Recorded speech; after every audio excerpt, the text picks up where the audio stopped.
Mariela Castro, filha do ex-líder de Cuba, Raul Castro, declarou em tom de desafio que, abre aspas, ninguém vai sequestrar, fecha aspas, o seu pai.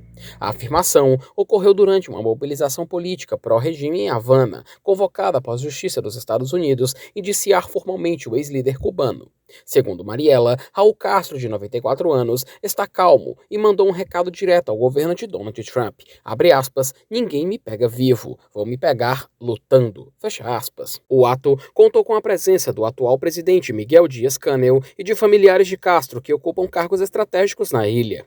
A manifestação foi uma resposta oficial à forte pressão de Washington, que escalou após o secretário de Estado americano Marco Rubio classificar o ex-líder como foragido e sugerir planos para capturá-lo e levá-lo aos tribunais americanos pela derrubada de duas aeronaves em 1996. Para mais informações, acesse o portal O Povo, se inscreva no canal, link na descrição.